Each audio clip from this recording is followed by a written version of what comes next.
Hey, good evening, everybody. Thank you so much for tuning in to Back Porch Conversations this week. Whether this is your first time with us or you're here every single week, we're excited. This is actually officially the fourth month. This is our 16th episode of Back Porch Conversations, and I have a really special guest with us tonight. We're going to get to him in just a moment, but it's an honor and a privilege each week to share with you people's stories and experiences. And I fully believe that we're all going to grow just a little closer together in unity and in love when we stop making assumptions about people and start genuinely listening to each other. Tonight, I have with me my friend Peter Bell, aka Prince Key. We're going to get with him in just a moment. He's on my back porch tonight. But here's what I want to do. I want to start the same way I do every week, sharing the why. Why do we do this? About 4 months ago, I was reading through the book of Mark, and this passage stuck out to me, and it kind of wrecked my view of the world, if you will, for this entire season. This is what I read. In Mark chapter 2, we'll start in verse 2. It says, "Soon the house where Jesus was staying was so packed with visitors that there was no more room, even outside the door. And while he was preaching God's word to them, 4 men arrived carrying a paralyzed man on a mat. They couldn't bring him to Jesus because of the crowd, so they dug a hole through the roof above his head, and they lowered the man on his mat right down in front of Jesus." Let me tell you why this stuck out to me. These 4 men that carried this paralyzed man were never paralyzed. They didn't understand his struggles. They didn't live the same life he did. They didn't have the same experiences he did. But they did understand one very important thing, that they were called to live life alongside of him. They heard his pain. They heard his struggles. And here's the most important part. They didn't just listen. They didn't just do it. They took action.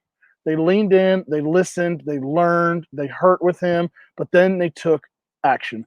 That's the whole purpose of what we're trying to do. We want to lean in. We want to listen. We want to learn from one another. But then I'm hoping that at the end of all this, that we take action, that we will see change. So why do I bring people to my back porch? I think the back one of the intimate places for conversation happen. You don't just invite anybody to your back porch. You invite people that you want to be on your back porch, that you want to have conversation with, that you want to share your life with. And so it's a very sacred place. It's a place where a lot of very intense conversations can happen. And so with that in mind, I believe that it's important for me to open up my back porch to have these conversations with other people. So I believe that's a conversation worth having. I think it's something we need to listen so we can learn, so that we can take action. So with that in mind, before we jump in tonight, I want to invite you to do a couple things. One, I want to invite you to like this, share this, subscribe to the channels, be a part of the conversation, share it with people you know would benefit from this conversation. It's an important part, I think, of growth, is being able to learn from one another. I want all of us to continue to be a part of the conversation, even after tonight finishes. So without further ado, I've already invited him. I want to welcome my friend Peter Bell, aka Prince Key. Peter, tell everybody a little bit about you, what you're doing with your life, where you're from, all that kind of stuff. All right, so I'm from Baltimore, Maryland, well, the inner city. I'm from East Baltimore, Maryland, and what I go to school. Well, I'm in 10th grade, so I really just go to school for it. And I do music. I rap. I play the piano, and yeah, that's really all I do with my life right now, because that's the two main focuses that I want to focus on now. You feel me? And yeah, but school and music basically, yeah, and working on the weekends, but.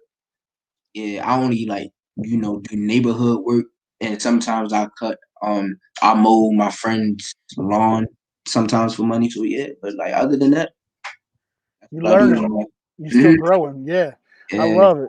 Peter, you and I met working in Baltimore together probably about 4 or 5 years ago. Yeah. And unfortunately, you got stuck with me now as a friend. So, as unfortunate it is for you, I'm excited to have you back on my back All right. porch. So here's what I want to do tonight. I want to, you're young. You haven't Mhm. lived a whole lot of life. But here's what I think we're going to find out tonight, which is crazy to me. That even though you haven't lived a whole lot of life, you've had a whole lot of life experience, and I want us to lean into that for a minute. So let's just start where it all begins. When did you learn, or when did you really experience racism for the first time? What did that do for you when you experienced it for the first time? When you saw, like, why do people treat me different? Okay, so I was 6 years old, well, 7 years old. I was with my mother, This one day we was just walking. Well, we was living on Rose Street at the time, so we was walking around there. And you know how cops are, they just, they see black people on the corner and they think they doing something. And mind you, actually, they really wasn't even doing anything for real, because I'm not gonna lie, there a lot of like, drug dealers posted on the corner, but it was like not my age, but it was like 15. Like I'm that age now, but like back then I wasn't. So they was like kids for real, but they was just chilling on the corner. So you know how cops are, they see him, they stop him. And me and my mom, we was walking towards that location. So they thought that we was together. They stopped us too. And so we at the corner of my house, of my street. And like I was scared to move from my mother's side because I didn't know what was gonna happen. You feel me? Mm. Because she always told me stories about how it happened to her as a kid and stuff. So I was scared of me even moving because I didn't want to, get shot or nothing. Because you know how, yeah, that's just how they are. I mean, like, and then yeah, they would get to talking to the kids first, and then they would talk to my mother because she was the adult. So they would talk to my mother, and then she kept saying that she ain't even know, but for the simple fact that you shouldn't treat them like that because they just chilling on the corner. She knew that they wasn't even doing anything. You feel me? Because it wasn't. They was really just sitting there chilling. You feel me? And then she told me to go to my house because my father was at home. I moved, and the cop yelled at me, but my mother wasn't going for that. So she stepped in front of the cop and she yelled back. But like the cop couldn't really do anything because first she's a female. You feel me? Second of all, everybody else was out and everybody on the block knew her. So she had like witnesses. So if anything did happen, the cop would be, yeah. So but like when I went home to my father, I cried to my father. That was like the first time of me crying or me remember me crying. I cried to my father because I didn't know what was gonna happen to my mother first of all. And then it's just like I ain't even do nothing to you. You feel me? And I ain't even understand it. You feel me? We ain't do nothing. My mother ain't have nothing on it. You feel me? So we ain't even do nothing wrong. So it's like I asked my father, like, I didn't even understand what it was. I asked my father, why did we get stopped? And he told me because of my skin. I didn't understand. I was like, what? My skin? What does my skin have to do with anything? You feel me? And then the whole situation, like years later, happened with Freddie Gray, and then I understood. Yeah, You feel me? So yeah, I get it. So has that changed you? I mean, the way that you present yeah, yourself, the way that you talk, the way that you act, the way that you yeah, because walk. it's like, cause my Miss Conley, my godmother, she always tell me to act a certain way around Mm, other people. I always thought it was because she would be embarrassed of me, but no, she just don't want nothing to happen to me. Feel me? And I understand that now because it's like something could actually happen just by the way I talk, the way I move. Because I'm not everybody when they first meet me and they first see me and they don't get to know me, they think I'm a thug. For mm, some, they look at me and they think, oh, he in the street. You get to know me, I I don't have that type of bone in me. You feel me? right. So it's like it's crazy that the like the title you get off of skin or off a look. You feel me? Because and then that Mm, made me move different because I gotta put on a certain image for people to not be afraid of me, or for cops to give them a reason to not to kill me or arrest me because I'm not even like that. You feel me? yeah, Like so, it's crazy, bro. But God yeah. damn, I hope like you just gotta deal with it because like for you to feed into that energy is what they want you to do, so they can have a Mm. reason to try to kill you or put you in jail. Like I know the system. It's crazy. So, like for you, let's just think about for like a couple minutes. Think about some of the big areas where you really live at this point in your life. So you really do three big things with your life, right? You walk on the streets, Mm-hmm. you go to school, Mm-hmm. and you're at church, right? So that's Yes. about it for you. And honestly, like again, I've known you for a minute. Uh, I know that the only thing that you're capable of is producing some pretty awesome music, and we're gonna talk about For that in real. just a few minutes. Yeah. But before we do that, let's talk about like just school for a minute. Mm-hmm. You go to school. What's that experience like for you? Is are people treating you differently? Do you feel like there's a way that you have to kind of present yourself at school so that people will accept you? Right. So at school, actually, surprisingly, I thought I was gonna have to change who I was, but it's like school is a lot of people that understand. Mm, You feel me? It's like a lot of people there, they don't care. You feel me? It's like the staff, the students. You feel me? Like I might run into like a few racist students. I did like a few racist students, but it was like a joke to them type stuff. You mm, feel me? But it's like that's not no type of joke that you should play around. But I'm not. That's not. But like other than that, nah, because it's like it's mostly black people there anyway. You feel me? yeah, So it's like they can't come at me about their own culture. You feel me? And it's like other than that, the school don't even tolerate that. You feel me? Because mm, it's like disrespectful because they think it is like how would you feel if it was if life was just reversed? You feel me? yeah, yeah, You feel me? So it's like I thought about it like that too. I'm like, yeah, bro. If life was reversed for everything, to be real with you, I think it would have been the same way. But I don't know but like, yeah, if like blacks was in power, I think it would be like the same way it is now. Like, mm, no funny. Like, I'm not even trying to be like I'm grading them, but it's like, yeah, because it's like to have for one race to get that type of attention, I feel like it would try to downplay everybody else, you feel me? Or yeah. downgrade everybody else. So it's like I feel like one race shouldn't even be in power like that. That's good. That's a good word, man. Yeah. So let's talk about life in East Baltimore. Mm-hmm. Uh, whenever we bring students up there to serve, we always tell them, please do not walk out there alone. You got to be safe. Like, don't be an idiot, because it No, is we don't. even on this podcast tonight already. If people were listening in the background at the beginning, there were already cop cars flying by you already tonight. Yeah, So yeah. let's talk about it. Like, how have you had to take steps to protect yourself Mm-hmm. while living in East Baltimore? I mean, what are things that you've had to do to just, at the end of the day, stay alive?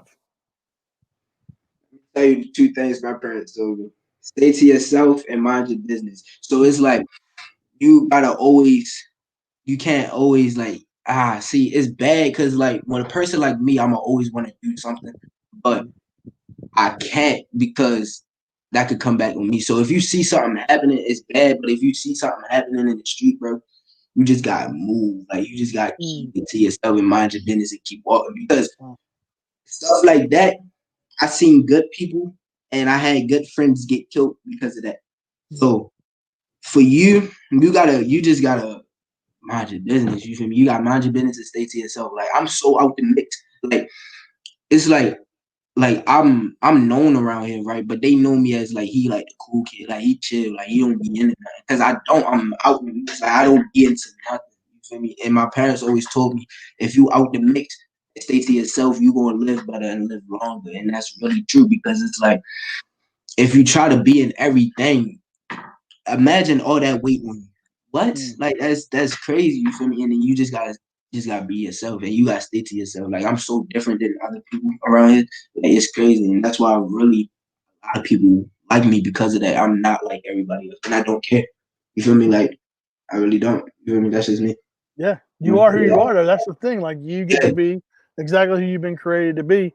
But Right. you like it's I don't like as I'm sitting talking to other people, like again, the thoughts that you have, like my Mm-hmm. parents never told me growing up, like, mind your own business and like, stay to yourself. Like, Yeah. we were always like, nah, go help people, go do the right thing, go do it.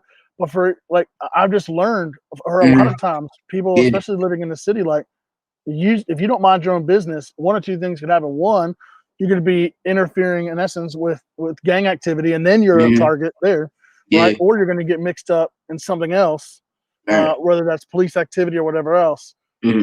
and it's just as dangerous. So I get Yeah. it. Like, it's a different world that you're living in than I've ever had to live in. Mm-hmm. So let's talk Right. about one last thing. Like, I you're in the go. church.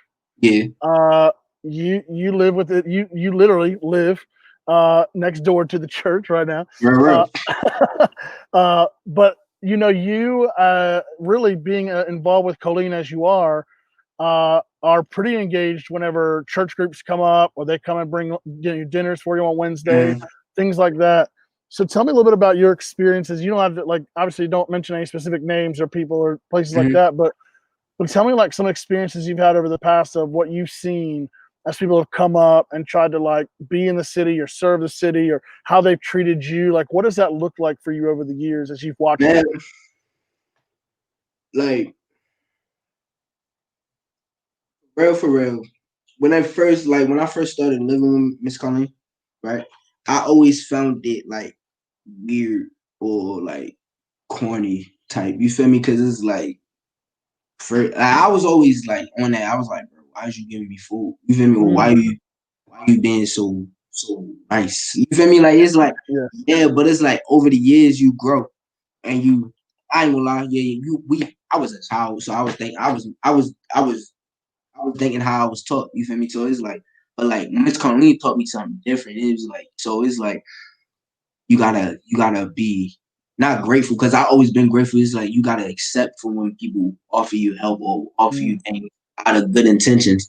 So over the years I grew and it's like, yo, like now it's like it's a thank you, or now it's like, oh, you ain't had to do that type stuff because yeah, but it's like when they do that, I feel good because I know that like if things were different right now, I'll probably be so different. Like it'll probably mm, like I'll probably be a different outcome of who I am now. You feel me? So it's like that. So in a way, that kind of like changed me because it's like it made me like want to like bring people in more or try to trust people more because at first I ain't trust nobody at all before living with Miss Colleen, bro. Listen, yeah. it was crazy. So I ain't really like that. But like now it's like I'm willing to. Like I won't trust you easily. I don't feel like nobody should, but it's like I'm willing to give you a chance, you feel me? Or like I'll let you in, not in, but I'll let you in. So like if you want to give me something, I'll probably like try to deny it, but if you like insist, then I'll take it. But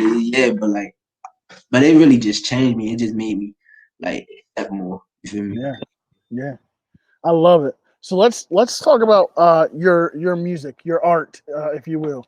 Mm-hmm. You as you said, even tonight, I think you came from piano class before, or I guess piano. What Yeah. do you, like? Is it class? Is that what y'all do? No, it's like lessons. Lessons. Yeah. So Yeah. you just came from piano.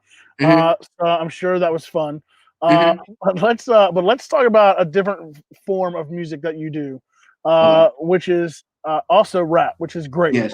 So you dropped a song a couple weeks back with a friend of yours, Mm-hmm. Lyrical Jai, right? Is that correct? Lyrical J. Jay. See, I was Mm-hmm. close. And so you and her did a song called War. Yeah. Uh, so I want to talk through that song a little bit tonight Mm-hmm. because I think it's a good opportunity for you to explain the heart behind what you were writing and what you were singing and why that Mm-hmm. mattered so much to you. Mm-hmm. Uh, and rather than us making assumptions about what you meant, I want us to hear the heartbeat behind it. So that's what I Yeah. want to do. I took some lyrics out, and I told you, I promised you, I wasn't gonna steal your rhymes tonight. You got nothing to fear. Right. Uh, but I'm gonna do the best I can. All So the right. opening of the video, you really open up at one of the rallies with a gentleman saying this that as black people, there isn't a day that goes by really that you're not reminded of you being black.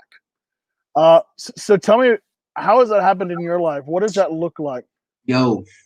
So it's like if I want to do something, like it's like I want to like oh my god. So say like I want to do something a certain way or something. I can't really like say something. Say I like want to do something, right? And I'm like around another race or something. They be like, you can't do it because of your or you can't do it because like of your ancestor or something like I can't read about something because of my color or something. It's like I'm always reminded I'm black. Like I know that like I know what happened with my ancestors. I know what happened. I know what's happening now. Like I know I'm black. You don't gotta tell me. I wake up in the morning. I look at myself. I know I'm black. It's just they just wanna like and then sometimes they just make jokes out of it. Like growing up, I always had like I always got picked on because of my skin color, Mm, but it ain't really phased me because first of all, I love being black. You feel me? It's like so unique.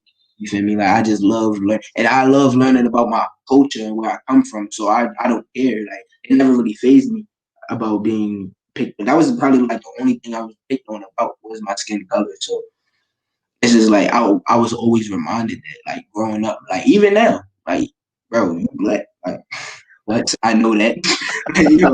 It's just crazy, bro. But it's like yeah, but all jokes aside, it's just like something they always wanna like point out about you or something. mm, Like I don't hear nobody going around like, oh, you can't do that because you white. I mean, you probably do, but I don't say it. You yeah, feel me? I don't go at my godmother. She's white. I don't go at her about like she can't do a certain thing because she's white. You feel me? Like like we're all equally there. You feel me? Like it's probably yeah, like I don't know. Like it's always like something like maybe like a white person can't say. It's probably like the only thing because it just got a deeper meaning into it. You feel me? mm, I like that. So tell Yeah. me, like when you guys song, you talk about the fact that you're ready. Really, like at the end of the day, like you're ready for war. Hmm. So why do you feel like you need to be ready for war? What does that mean? What are you fighting? For real, for her perspective, I can't really speak on her perspective because it's her. So, from my perspective, I'm fighting I'm fighting for peace. I mean, like for, since freaking probably like nah, I'm gonna probably say since slavery. That's when I know. But like since slavery, I always heard stories and stuff like that, and it's never been peace with us. You feel me? Like even when slavery Mm, stopped, it's never been peace. Even when the Little Rock Nine and black people started going into segregated schools, it's never been peace with us. You feel me? So it's like I'm fighting for peace, or like for my mm, generation, or for like my kids, because like I'm gonna have to tell my kids what I was told, and I don't want to do that, but like I'm gonna have to if it don't change now. So I'm fighting for peace for my kids because I want them to have to grow up without worrying about getting pulled over and shot when they about to reach for their license because they think they about to reach yeah, for a gun. Oh, it's crazy. So really, I'm fighting. I'm getting ready for the war of peace. I mean, I'm getting ready I for love the it. war of being equal type stuff. But like I feel Mm, like we never gonna be equal, so I just want peace. You know what I mean? mm. I'm hoping that we do see a day Yeah, where we are equal, genuinely equal, yeah, not just lip service equal. Like, no, of course we're all equal, but genuinely treated that way. So, yes. so I love that fight. So then you kind of move in and you talk about the fact that being black is both a privilege and a tug. So let's talk about that. How do you see that Oh, happening? well, I said Target, but like yeah. So You I said said target, yeah, being privilege, black is a and see, I privilege. can't. That's why I'll never take your rhymes because you're better than me. But yeah, I said being black is a privilege and a target, but it's There also you a go. target. So it's like because it like it's a privilege being black, okay? Like I'm sure it's a good thing being any other color too, but I love being black and it's like it's a privilege being us because you hear so much as you hear bad stories, you hear good stories. Like you got a lot of good empowering people that are black that changed a lot for us now, like Martin Luther, I mean Malcolm X. Hmm. I mean, you have a lot of black people that's done a lot of good things, black leaders that's done a lot of good things. So being black and being able to share that same skin color or just to be black, period, to me is a privilege.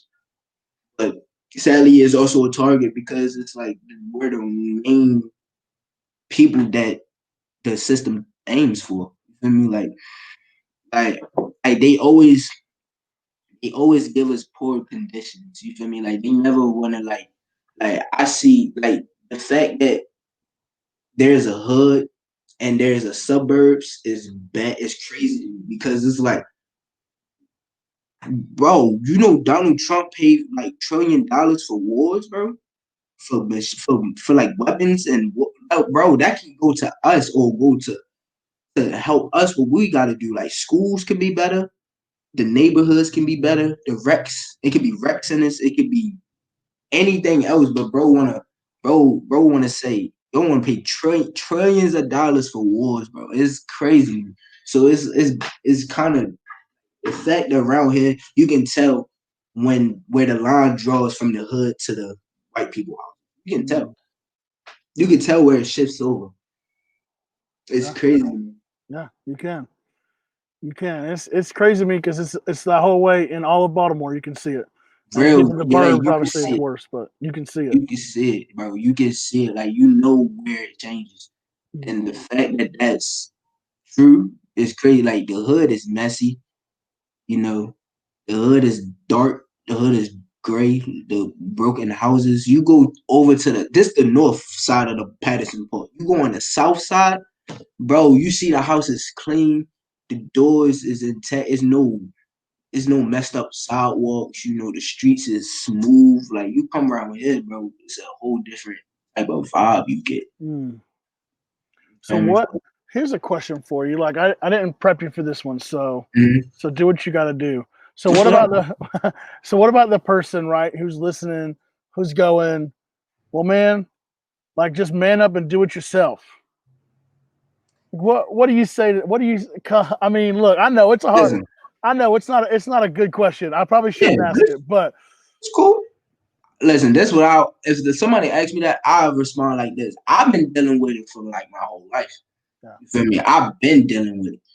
It's not like it's not like I'm complaining because it already happened. yeah, I'm not complaining because that made me who I am now. So really, I'm thankful. But like, it's like I know I could have turned out better, but it's all good. So it's like I would have told him like this though. I'm tired of living like this. You feel me? yeah. It's like I don't like living like just because I've been living like this don't mean I like it. We gotta deal with the situations that we're in. That's You good. know, life deals you hands that you just gotta deal with. It's crazy. So if somebody said that to me, that's exactly what I said. I say, bro, I've been living like this, and if I have to continue living like this, I'll work myself to get out of here. You feel me? Like, I'm going to get out of here. I know that for sure. You feel me? So, but it's like I don't like living like this because now I get older. I want my root. I want people to know where I'm from. Of course, I want to know. I want to let them know I'm Baltimore. I'm gonna always be Baltimore. So I'm gonna have to tell my kids like this. Like, I came from a place where I've seen best friends get killed in front of my face. Feel me? And I had to work so hard for you to never even be around that, never even see your gun until I teach you how to do that. You feel me? Yeah, So if somebody said that to me, that's exactly what I said. I'd be like, bro, I've been living like this, so this not phasing me. It's just like I don't want to live like this no more. But it is what it is. yeah. I feel you. So let's get into one other one. This is what you said, and well, as best I can. I got you. This is what you said. This is what you said. Since I was a kid, I remember days when they had their face down, thinking in their head, "Well, I'm Mm-hmm. probably gonna be dead." Mm-hmm. So let's talk about that for a second. You're still technically kind of a kid. Yeah. You're Yeah. 15 years old. You kind of referenced it just a minute ago of seeing your friends even uh, killed. So let's talk about it for a second. All right. What do you mean by that? When you've Okay. seen people with their heads down, that you've seen them being, responsive in the right ways to the Mm-hmm. police, like, but you've still seen some really dark things happen. So let's talk about So, it for a second. so he wasn't my real uncle, but my uncle, right? He got stopped by the police, of course, but like he was like my mom. I'm not gonna lie, my mother was in the streets, right? But she had friends that was in the streets and that was out the streets, and he was one of the people that was out. So I called him my uncle. We was that close. So he got stopped by the cops on a street because they thought he was trapping or thugging or whatever, and he fit the description of somebody that would look some random stuff that they always make up. So they stopped him and they made him get on the ground. You feel me? And I seen him pray. while he was on that ground. I seen him close his eyes and talk to himself. So when I said people what they face down thinking in their head, well, I'm probably gonna be dead because I've seen him say like I'm probably gonna die. So I hope my people gonna be safe. You feel me? Mm. I hope my people, my family is gonna be okay. I seen him pray. He has a daughter. You feel me? He has a daughter that I don't talk to like that now, but I always check up on her like, yo, you good type stuff. You feel me? Like, I always call her and see what's up. But like he had a daughter and she lost her father to brutal police violence. It's like, yeah. After that, after he prayed, or after that, he kept yelling at him and stuff, and he told him to get up. He got up, and he told him to like, it's crazy because they kept telling him to do something, but every time he tried to do it, they tell him to stop, whatever, and then he shot him. And then I was right there on the doorstep. I mean, yeah, in front of all my front porch. I was out there on the steps, and I seen it like happen, like houses down. Like if it happened in front of me, I don't even think my mother would let me out, but like it was all the way down at the little corner or whatever. So yeah, and then they shot him like right there. And they Wow. didn't even feel bad about it. They just called the people and left. They didn't even stay there to see if they showed up. They showed up, but it's like they could have stayed there. Like it's great. Wow. Wow. Mm-hmm. So let's I wanna end with kind of the way that you guys end your song. Because I think it's a powerful truth that Mm-hmm. that I want to walk into. This is how you guys end it again, as best as I can. Yeah, got you. You guys say two wrongs don't make a right, but we're gonna have to fight because we're in need of something Mm-hmm. better. Mm-hmm. Let me ask you, Peter. Like you've lived this life, you've seen what you've seen, you've experienced what you've experienced, you've heard the news, you've watched everything. You're not oblivious to the facts of what life looks like right now to be a person of color in America. So let me ask you, like, what does it mean to be better? What does better look like? What's the goal? So, all right. For us to be better, we need everybody else to be better. You feel me? And better, to me, what better looks like, okay. I always had this thought. All right. So, you know how government is mostly white people, right? Or stuff like that. It's like what's the word for them? Like white supremacists or something? Yeah. All right, so it's mostly white people or something like. But like it's probably gonna be. All right. So look, I watched the show, right? Or this like Avatar show. It's called Legend of Korra, right? So they have like this council, right? And it's just like they all like bending something. It's like water bender, air bender, fire bender, earth bender. But there's a council where it's one from each Hmm. set. You feel me? So I thought about that. What if that could be real life? What if it could be in the government? It could be all of every race. Cause bro, is Hispanics, bro. First of all, Hispanics makes us better as Americans. Period. They help us with a language. First of all, and they are smart. You feel me? So does Asians. So does any other race. It is crazy. So it's like, why can't we just all share? You feel me? Hmm. Why can't we just all be empowered together? Like I don't. I feel like one race it just be the same thing, just with a different race. So I feel like if blacks was in power, it was like reverse. It'd still be the same. Just whites is just getting it. You feel me? And I feel like we should all just like be in power because it's like if we're all in power, we all have different ideas that can everything. You feel me? So it's like, but I know that's probably not even gonna happen because that's just how governments work. But they're weird. So that's what my better looks like is we're all in power. But like I feel like for us as black people to be better and for us to like move, live better, is for us to get treated better. Because the way we're living is what we were given as kids when we were born. You feel me? Because when they started, because like my people. I don't know if it's true, but like my people, because it is true. Like back in 1900s or something, like in the 60s, Baltimore Monument Street was beautiful. You feel me? It was like pretty. It was beautiful. Like it was like not one scratch on the surface, but crack came into the neighborhood, messed everything up. You feel me? And that had to be from like government based or something. Like everything happen that starts happening or something with anything is most likely government. You feel me? So it's like because it's like our best leaders got killed. Government like Nipsey Hussle, best rap, like a good rapper, a good leader, he was killed. Somebody assigned the killer to do that. You feel me? I looked into that and that show it's crazy. So it's like our neighborhoods is just like they're giving this to us. They not even going to help us try to get it out, and they got the nerve to come at us or how we acting Mm. because they did this to us. You feel me?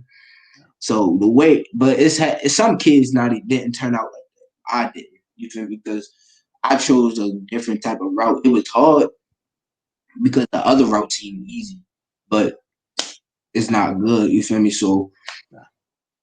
different path.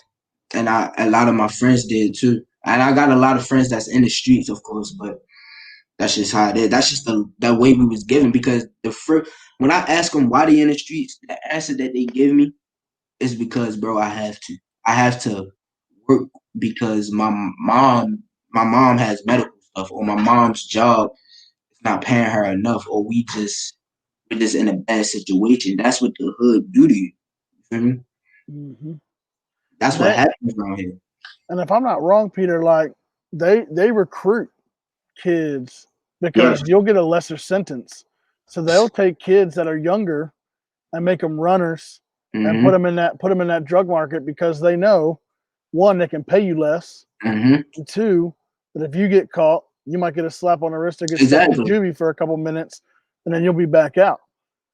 So it's like the whole system, right, has in essence been created so that Mm-hmm. now again, I'm saying that we need to break that system, that cycle. We Right. need to go after that because Right. that's what's creating a lot of this unfortunate like tire spinning for Right. people that are Right. in the city right now living is they're living to survive. They're living to Mm-hmm. try to make it.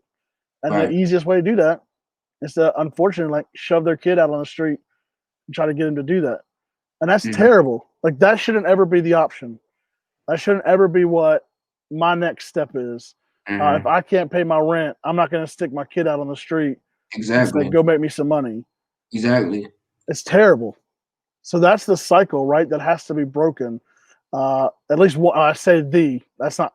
That's Mm-hmm. a cycle that Yeah. has to be Yeah. broken. There's more Yeah. than just one thing. We Oh, would both yes. agree. There's more than just one Oh, thing that has to be done yes. here. Yes. But that is definitely one Mm-hmm. that I've seen. And as you said that, I just thought about you guys sharing stories of a lot of these kids getting picked up by cops because it's easier for the bigger guys that are running these streets Right.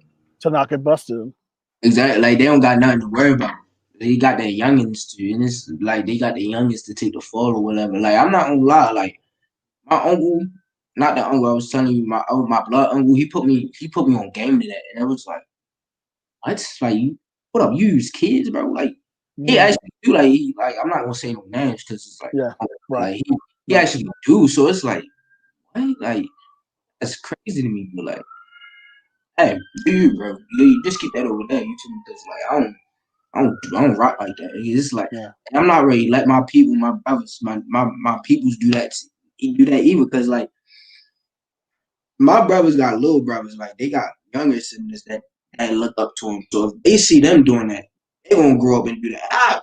I'm not gonna let that happen. What the heck? No. So it's like you gotta get your act together. Yeah. So they don't go after what you're doing because they think what you're doing cool. You feel me? And they gonna use the excuse because I'm supporting them. Bro, no, no, Mm. I don't know. I don't even like that excuse. Like I know it's true, but like I feel like they do it as just as an excuse now because they just say for my family and stuff like that. Some of them just do it because it look good, but I'm not gonna say that. I'm just about my business, bro. Because like, bro, they do, but like, I'm gonna be quiet. So yeah, but like, yeah, Man, Life. Peter, I'll tell you what, man, you've lived a life with more experiences than I probably ever will. Mhm. And you fought hard to get to where you are. And you fought hard to be the man you are today. And I'm proud of you, man. You truly are somebody that I look up to, and I appreciate your heart. I appreciate your talent, and I'm thankful that you guys did the song. Uh, Yeah. I know some people might listen to it and say, "Well, this sounds hateful and mean and angry," Mhm. and I hope that you hear two things. One, it is angry uh, because We're it's mad. it's been fight for a long time, right? Bro. I get that, but it's also, I think, Peter, you tell me if I'm wrong, but I think it's also written out of a sense of brokenness of like we're Mhm. tired, we're Mhm. tired of the same thing, we're tired of the same treatment, we're tired of the same life, and that we want something different. And so it's writing out of that pain and that anger that gives you really the lyrics that you guys write. And so I appreciate your boldness to do it, to speak it, even as a sophomore in high school, being bold enough to stand up and Yeah. say we want something different, and thinking even bigger picture, like for my children, and I'm hoping for my children and my children's children that this world is different, Yeah. and that you and me get to be a part of seeing that change happen. That we don't have to have the same conversations with our kids Right. that we had to have growing up. So I appreciate you, man. I really do. I appreciate you being on. I just try to wrap up by reminding people of a couple things. One, if there's anything we've learned, it's that things don't change overnight. And Mhm. so I want us to continue to fight, to continue to recognize this is a lifelong journey, and we're seeking to make the world different. And secondly, that we remember that we're not all the same, but that we get Yeah. to this opportunity to learn from one another. And that's an important piece of the puzzle, man. Like just sitting in conversations like this and having these conversations matters. Right. So, Peter, thanks again, man. For those of you listening, I would love for you guys to share this, like, subscribe, do all those things you're supposed to do. You know what to do. If you like it, then please be a part of the conversations and share them out with everybody. We've got a great conversation coming next week. I can't wait for you guys to meet another friend of mine coming on my back porch. So, Peter, appreciate you, man. I'm sure we'll probably have you back on at some point when you drop some new Yeah. tracks. We'll get you back on here, man. All So, right. y'all have a good night. We'll talk to y'all soon.